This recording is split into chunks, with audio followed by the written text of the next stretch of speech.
The need to justify our actions, something that we see practically every day. Anytime a lawyer is involved, usually it has something to do with somebody trying to justify their actions. Um,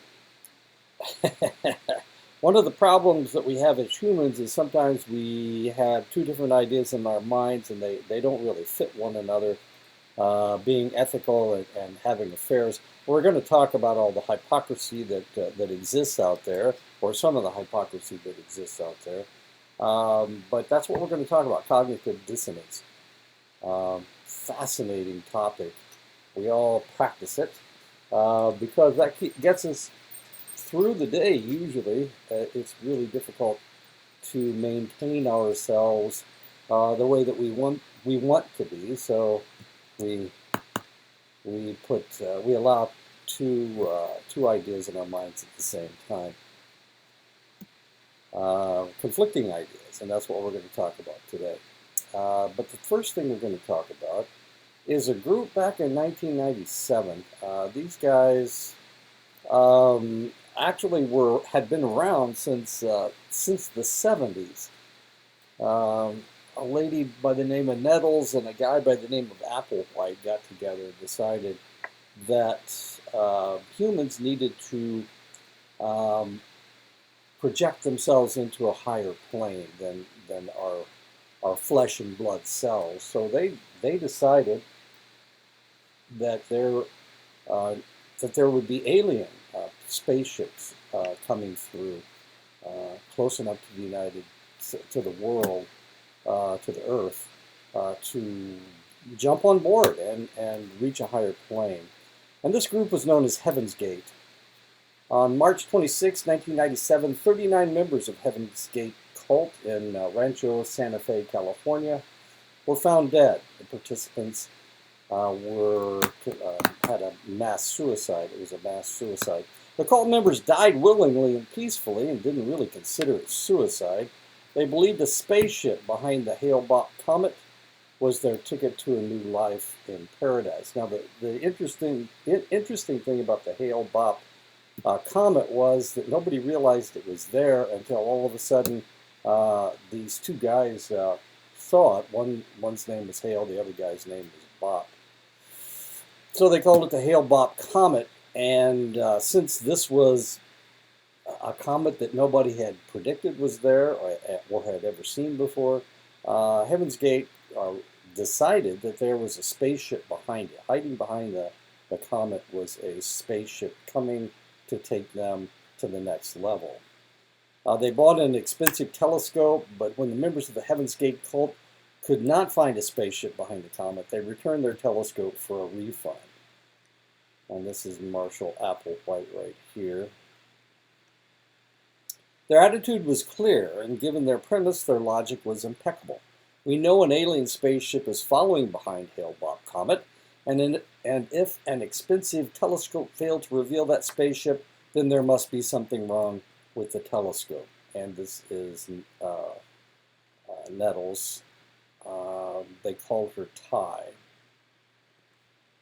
Generally speaking, the members of Heaven's Gate cult were not stupid, irrational, or crazy. They worked in computer programming. Neighbors considered them pleasant, smart, reasonable people. Their behavior was an extreme example of a normal human tendency, the need to justify our actions, even though, oh, that's Nettles right there. I'm sorry, that's Nettles. That other lady wasn't Nettles.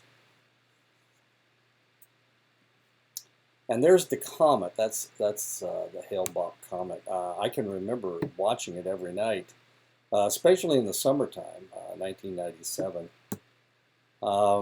I was living in Mississippi at the time, and we used to go out at night and look at the comet. I don't remember it ever being quite that bright, but it was there, and it was there every night. So I can understand that somebody wanted to attach some significance to this comet that just suddenly appeared. And there are the Heaven's Gate people, and that's the suicide. Mass suicide. We humans strive to maintain a relatively favorable view of ourselves, particularly when we encounter evidence that contradicts our typically rosy self-image. And as you can see, this is the way it works. We like comforting lies rather than unpleasant truths. It's just the way it works. Most of us want to believe that we are reasonable, decent folks who make wise decisions, do not behave immorally, and have integrity.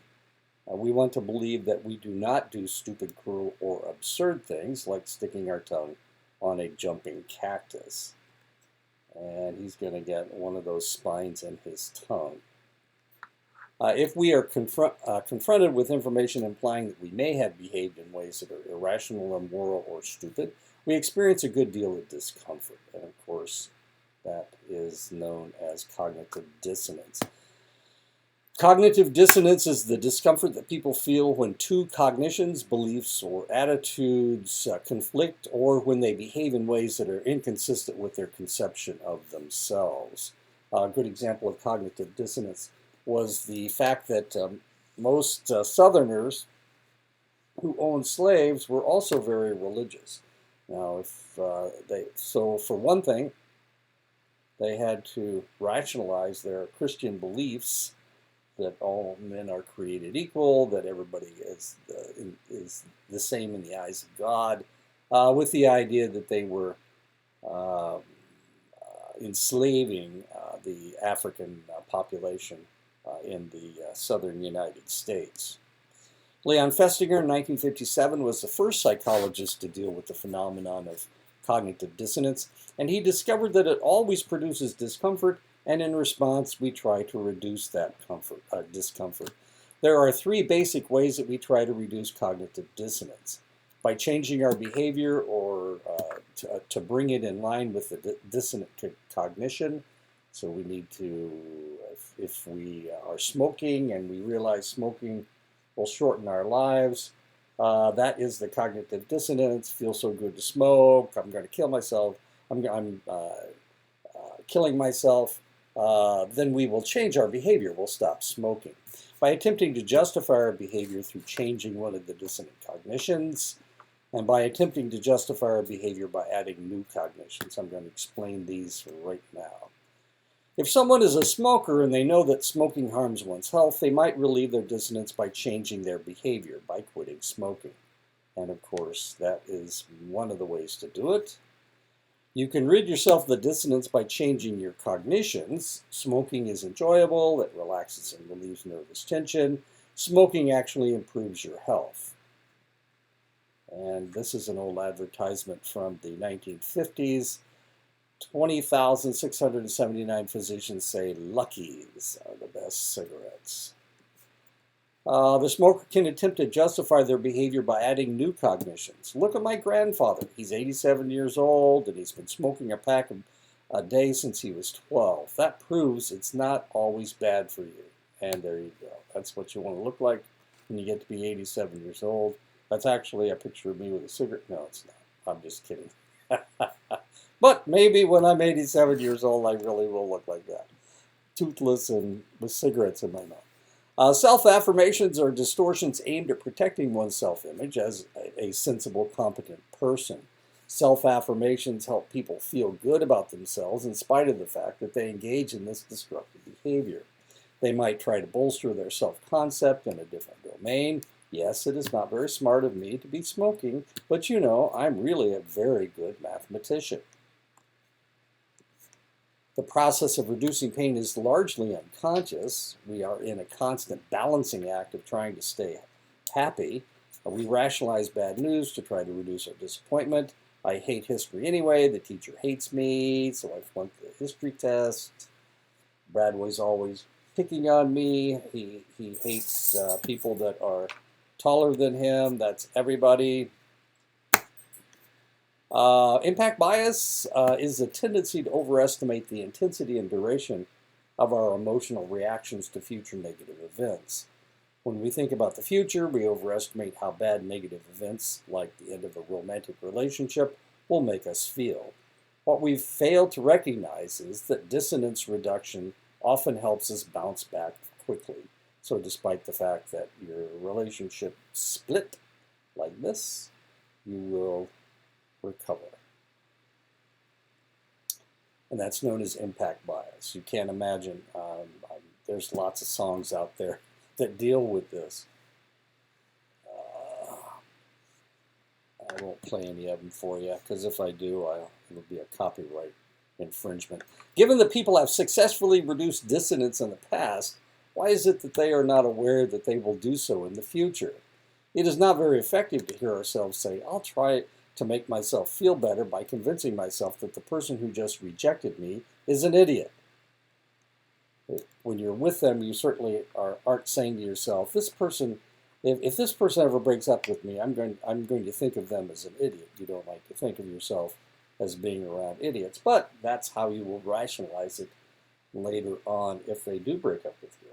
It is more effective if we unconsciously transform our view of the interviewer. We feel better believing that objectively he is an idiot, because the dissonance reduction process is mostly unconscious. We do not anticipate that it will save us from future angst. And of course, that's what we're trying to do. We're trying to maintain a balanced mindset. We want to be happy. That's the essence of life, is being happy, living a happy life. And if you find yourself in a negative situation, you need to do something. You need to have ideas that dissipate that depression or that anger or whatever it is that you're feeling. The emotion that isn't happiness. So you need to try to get back to happiness as quickly as possible.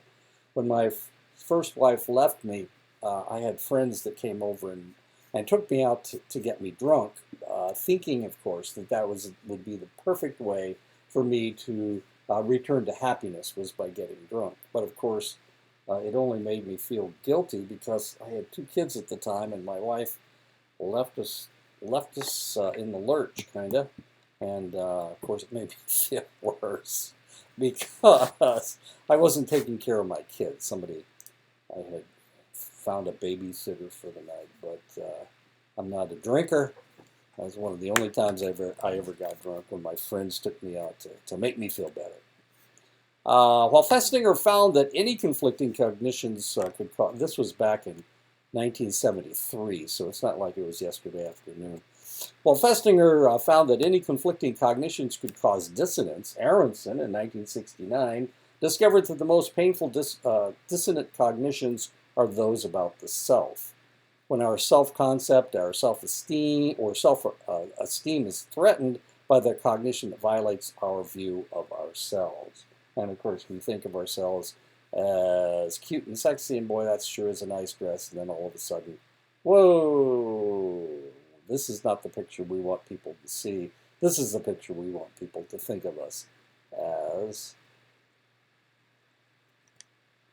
In any decision between 2 cars, 2 colleges, 2 potential lovers, the chosen alternative is seldom entirely positive, and the rejected alternative is seldom entirely negative. So while making the decision, you have doubts. After the decision, your cognition that you are a smart person is dissonant with aspects that didn't fit your choice. And of course, I'm a Code Red drinker, or I was. I'm not drinking it right now because I'm trying to cut back on my sugar.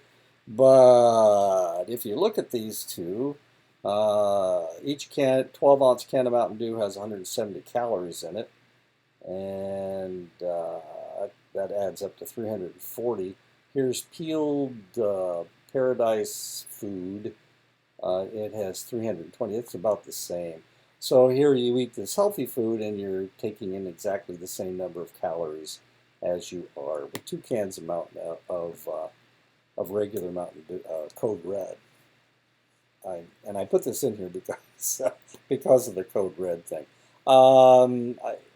This is really kind of interesting because I have a former student who just finished his PhD, and people all over the country, of course, were trying to get him to come to their school because he's a industrial organizational psychologist, and there aren't that many of them out there. So he was in high demand. The problem was that, of course, he had to make a decision. It came down to 2 different schools. I'm trying to think what those 2 schools were. Um, One of them was Salem State, and the other one was Augustana, I think. Anyway, and there were positives and negatives about both places. He went to college at Clinton, in Ashford in Clinton, Iowa, and he loved it. He just loves Iowa. He thinks he does anyway. So the job he had last year was at Duluth of Minnesota. I don't know if you've ever been up that far north. Cold. It's right on the lake.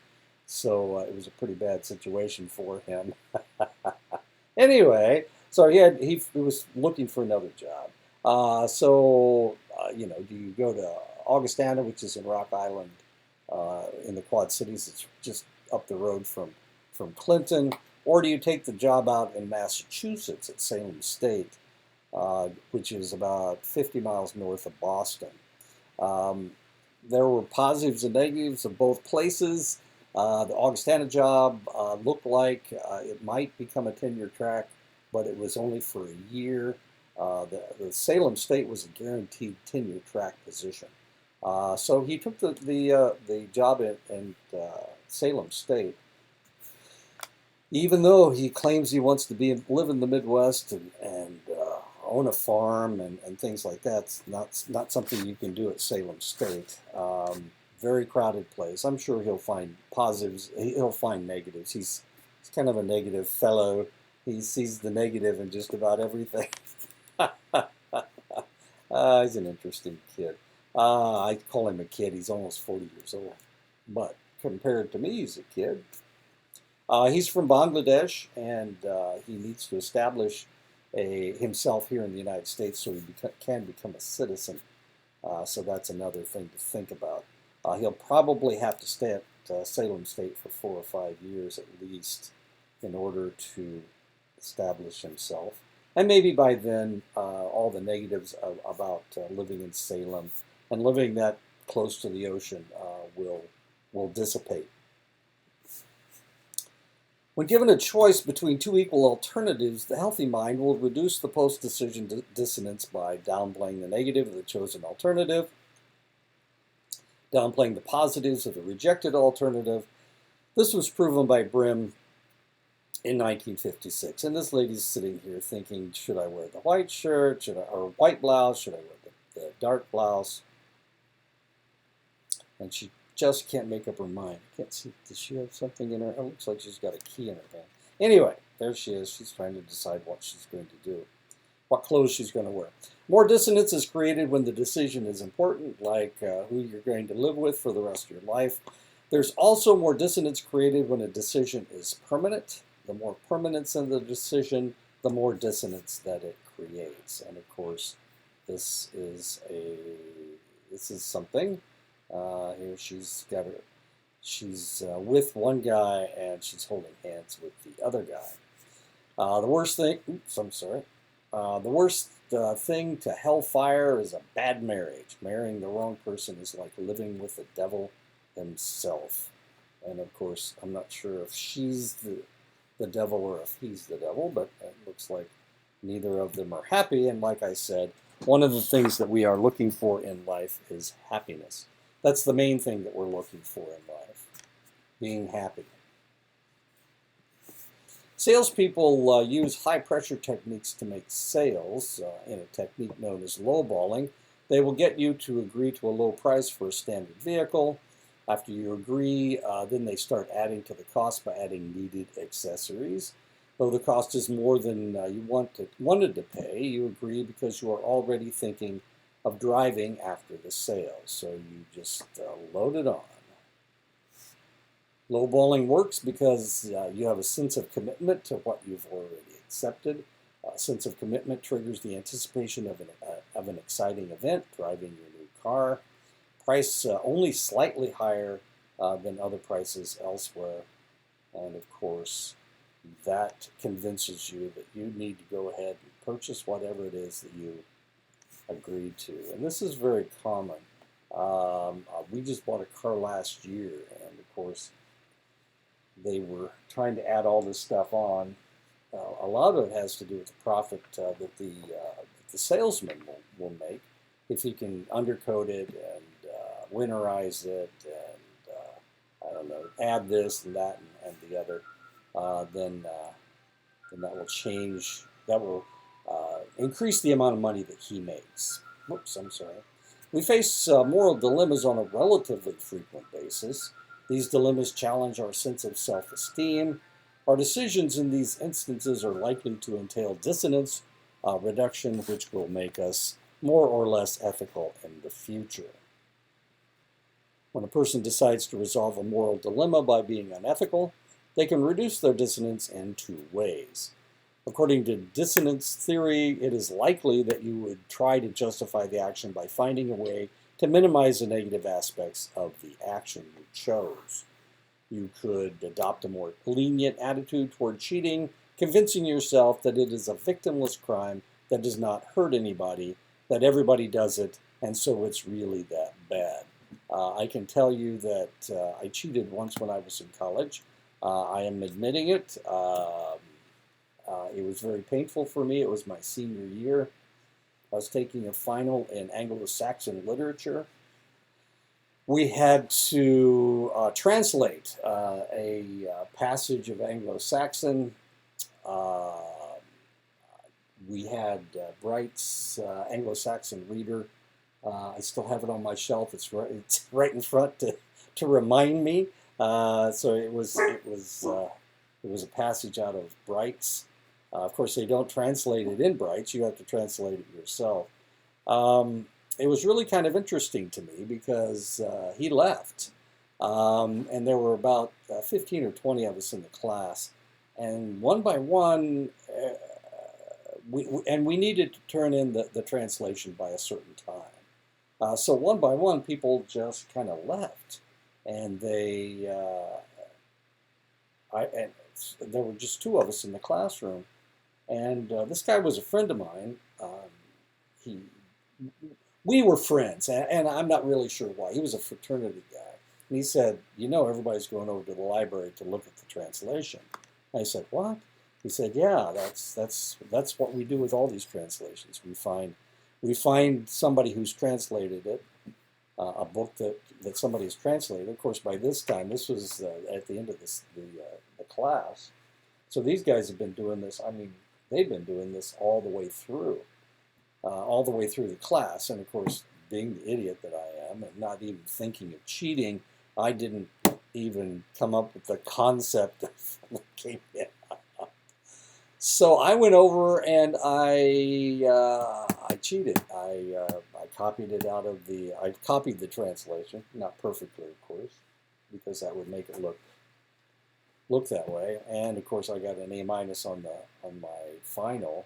But I felt so guilty about it that this is after I graduated. That summer, I translated the entire Bright's Anglo-Saxon Reader just to punish myself. So there you go. I don't really believe in cheating. You're really only cheating yourself. So there you go. Bright's Anglo-Saxon Reader. That's why it's sitting right on top. I know exactly where it is on my bookshelf. And I'm not proud of it. The individual that the fraternity guys knew about this, and they've been doing it all semester. Of course, they all got A's because they've been doing it all along, and I was struggling with the C's and B's on my papers because Bright's Anglo-Saxon Reader doesn't have a very good dictionary in the back, and that's all I was using. I didn't have enough money to buy a better dictionary. And who makes an Anglo-Saxon dictionary anyway? Anyway, okay, there you go. That's true confessions. An individual who chooses to be ethical will suffer cognitive dissonance as well. They may justify losing what they would have gained by their unethical behavior by convincing themselves that the unethical behavior is worse than their loss. After rejecting the unethical behavior, they will be more adamant about remaining ethical. Recovering addicts very often become adamant critics of the substances that they used to abuse because of these types of dissonant justifications. From fake badass alcoholic to recovered badass man. All right. Judson Mills in 1958 did research on sixth graders and gave them a chance to cheat. The ones who cheated became more lenient toward cheating. The ones who didn't cheat adopted a harsher attitude toward cheating.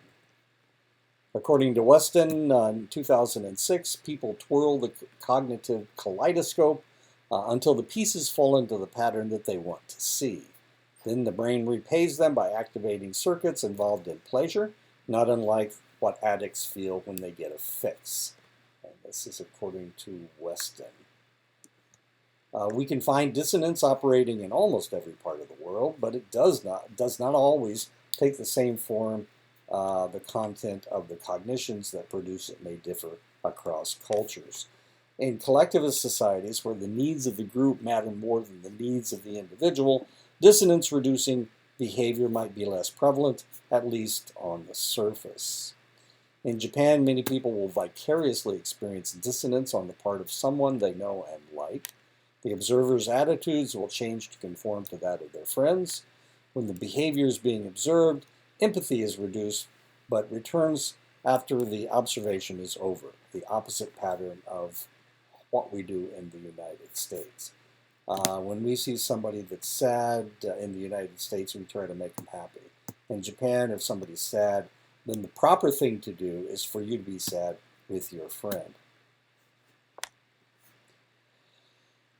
In the United States, immigrant parents and their young adult children often clash over cultural values. The children want to be like their American peers. The parents want them to adhere to their ancestral culture. The dissonance for the children is quite profound because their parents are trying to make them good little wherever they came from, and they want to be good little Americans.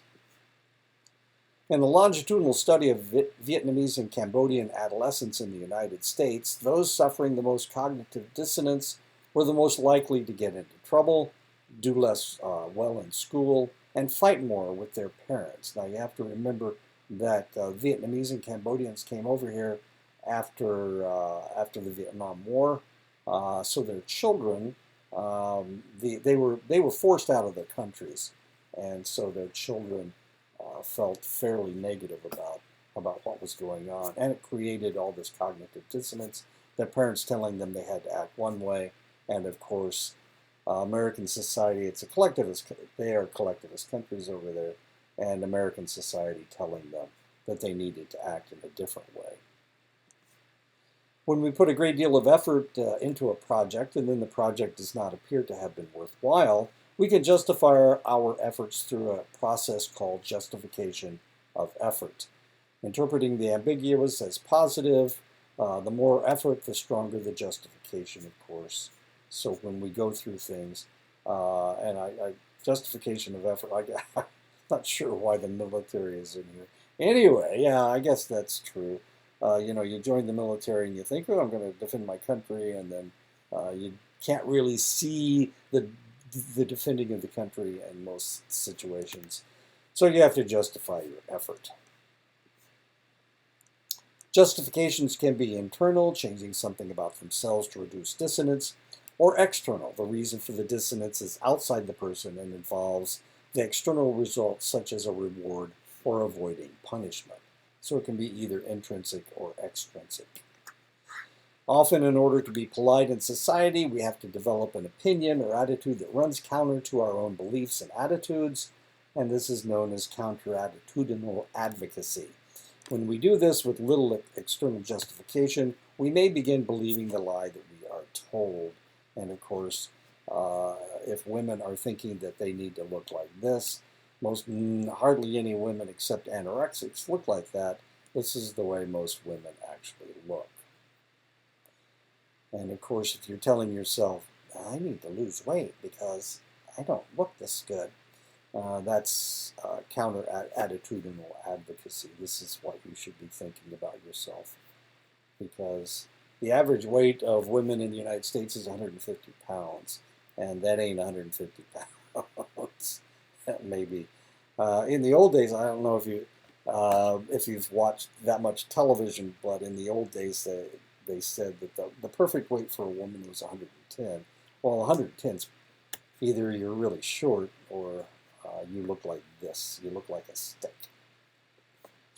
Festinger and Carl Smith in 1959 discovered that when you offer someone a large external reward to go against their beliefs, they justify the change with the large reward and don't change their beliefs. But when a small external reward is offered, the individual's beliefs are more likely to change. This is because in order to perform the task with such a small reward, a change of attitude has to take place. This individual can't rationalize their behavior because of the large reward. Now, if you get a large reward, you're going, I'm doing this for the money, and so you don't really change your idea. But if somebody's only giving you a small amount of money, theoretically, the only way that you can do it is to change your attitude, because otherwise it creates too much cognitive dissonance. The Festinger and Carl Smith experiment has been replicated many times using a myriad of beliefs, but always with the same results. The smaller the incentive, the greater the softening of the attitude. Since there is little external justification, the justification has to be internal. Harsh punishment tends to teach us to try to avoid getting caught. When the child is refraining from doing something he wants to do, and while he does have some justification for not doing it, he lacks complete justification. In this situation, he continues to experience dissonance. Therefore, the individual must find another way to justify their actions. Avoid punishment. So the more severe the punishment, the less likely you're actually changing the way the kid thinks. The less harsh the punishment, the more likely he has to change the way he thinks in order to justify his actions. Punishment works in a similar manner to rewards. When the punishment is small, the individual is required to justify their behavior internally, and it is more likely to change the way that they think. The only way to justify your behavior is by self-persuasion. This is known as insufficient punishment. Aronson and Carl Smith in 1963 wanted to follow up on the severe and mild punishment paradigm. They threatened severe and mild punishment for children who played with a select toy. They discovered that the same cognitive process is in action with the children and the toy. The children who had received a severe threat continued to rate the forbidden toy as highly desirable or more desirable than they had before the threat. The children in the mild threat condition needed internal justification to reduce their dissonance. They convinced themselves the reason they had not played with the toy was that they did not really like it. They rated the forbidden toy as less attractive than they had when the experiment began.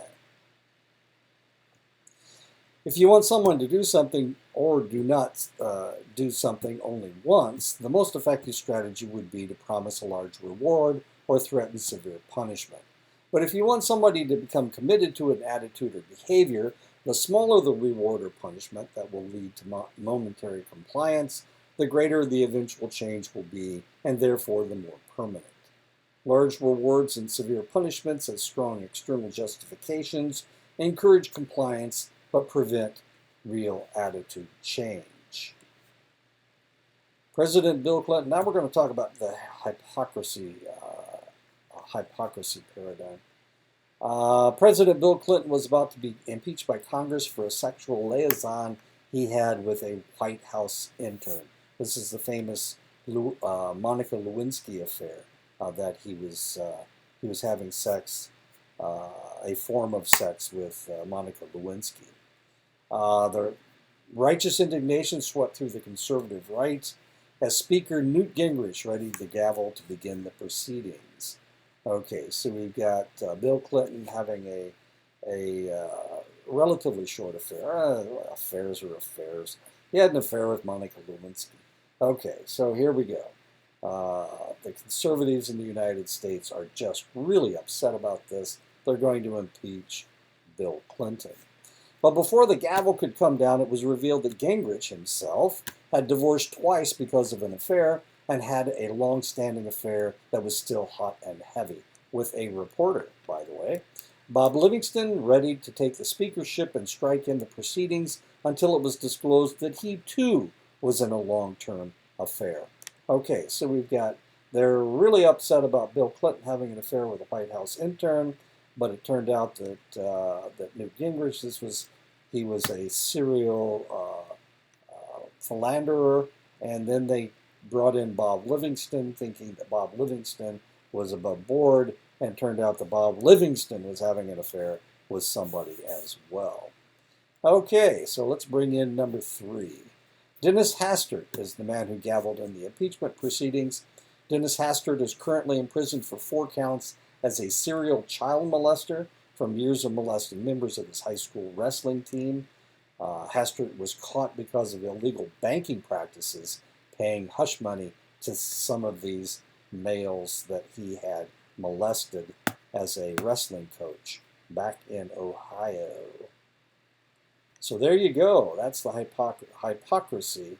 Yeah, Bill Clinton was wrong for having an affair, but it turned out that the Speaker of the House, Newt Gingrich, was had serial affairs. Bob Livingston was having an affair, and Dennis Hastert had been a serial pedophile. So, should Bill Clinton have been impeached? Well, these were not the guys to do it because they all had sexual problems in their past. They all had similar sexual mistakes in their past. And one of them was really serious. This guy's still in jail. Like, if he's not dead, I'm not really sure. Hypocrisy is where an individual states a position to the point of preaching and then does the opposite in practice. Do as I say and not as I do, but a great deal more extreme, and that is what a hypocrisy is. This is Ted Haggard. He was a multi-millionaire evangelist who was a darling of the religious right and an advisor to President George W. Bush. He preached against adultery, homosexuality, sex before marriage, and abortion. Therefore, everyone was surprised when he was caught in a drug-fueled 13-year gay relationship that included multiple partners. So he wasn't even faithful to his gay partner. Hypocrisy is a form of the fundamental attribution error. Hypocrites judge others as worse than they are themselves, even though they perform the same or worse than the people they are condemning. And as you can imagine, this guy was a monster hypocrite, but these guys were too. How in the world could they impeach Bill Clinton for having an affair when he was had a serial affair? This guy had had an affair for years, and this guy was a serial pedophile. Okay, that's hypocrisy. Hypocrites are somewhat narcissistic and rationalize their own shortcomings and condemn those of others. Hypocrisy induction is making people aware of their hypocrisy, causing them cognitive dissonance. Research by Takaku in 2006 showed that when people are made aware of their hypocritical dissonance, they go quickly from anger to forgiveness. In other words, it's, yeah, okay, wow, you just really upset me, but you need to forgive me. That's the way they work. Dissonance theory predicts that when we dislike someone, if we do them a favor, we will like them more. Ben Franklin was able to make an enemy a friend by doing him a favor. After the favor, both Franklin and his former enemy liked each other. This is known as the Ben Franklin effect. Just be nice to that guy, the enemy that you had, and you'll make him your friend. And that's the Ben Franklin effect. During World War I, we were fighting against the Germans, and we called them the Huns and the Krauts. Krauts, like sauerkraut. Kraut means cabbages. Yeah, it means cabbage. Anyway, so we needed to dehumanize them. If we thought of them as, our brother next door, it would be very difficult for us to fight against them. But since we thought of them as mad brutes, this guy's wearing a German helmet, and he's carrying away this young woman for whatever purposes. There we go. And this is how we dehumanize our enemy. This is Japanese. We've already talked about the Japanese. This is during World War II. Here he is. He's carrying away a naked woman to have sex with, we're assuming, and Here, look at his fingernails. And he's got a knife, and he's going to kill this obviously Anglo woman. And there are some hanging women burning in the burning fire. Jap, you're next. Buy extra bonds. Soldiers eat babies. That's a fact. Think of the children join Team Dehumanizing today and make these monsters pay, whoever these monsters happen to be. And this is Hitler, of course. We never saw Hitler with this crazed look on his face. You gotta stop him. He's got a bayonet with blood dripping off of it. And here's a man. Okay, so we have to dehumanize our enemies, and we do it in various ways. Fighting an enemy is still fighting another human with all the attributes of any other human. Often this can only be done if the enemy is dehumanized. It happens in every war and often as propaganda before combat begins. Such prejudice makes ruthlessness and cruelty easier. This guy has a samurai sword. He's going to cut this guy's head off. He's Chinese, and because he's Japanese, he's superior to all other humans. So he's going to decapitate this individual. Cruel behavior is dissonant with our view of self as a decent human being. If we harm someone, this creates dissonance between what we did, inflict pain on another person, and or view ourselves as a decent person. To resolve the dissonance, we may come to hate our victim and engage in dehumanization. By convincing ourselves that our victim is less than human, we reduce the dissonance. All too often, prejudice is rationalized in much the same way by dehumanizing the target population. This has been the fate of just about any minority in the United States at one point or another.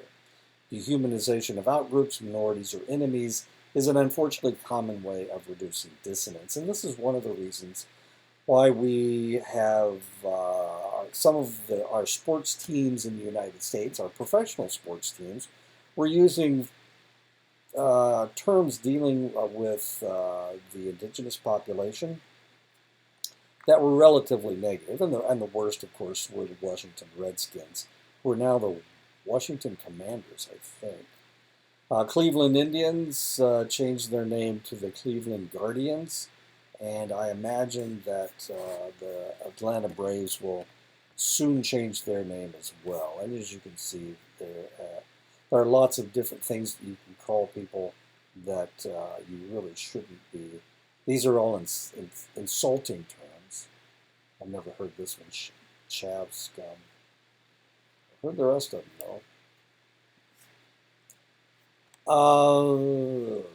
On May 14 May 2022, fascist and white supremacist Peyton Gendron traveled over 200 miles to attack a black neighborhood grocery in Buffalo, New York. And this is Gendron right here. He was able to kill 10 people and wound 3. His motivation was hate for black people, who he was afraid were going to replace the white race in the United States. And this was known as the Great Replacement Theory. And we've heard this. That it's being financed by the Jewish people. The idea that all the good white people are being replaced by minorities. And here's the cognitive dissonance. In an act of ultimate cognitive dissonance, Gendron's best friend is Hispanic Matthew Casado, who has a black girlfriend. The 3 friends would hang out together frequently. Gendron stored extra ammunition and a high-powered rifle at Casado's house before he made his trip to Buffalo, despite the fact he hated black people, yet the people that he hung out with the most, one was Hispanic and the other was black. Yet, he went to Buffalo, New York, that it was about 70% black, and found the blackest neighborhood he could, went to the grocery store, and started killing people. How he rationalized that, I have no idea. Anyway, that's it for the chapter. Talk to you guys next week.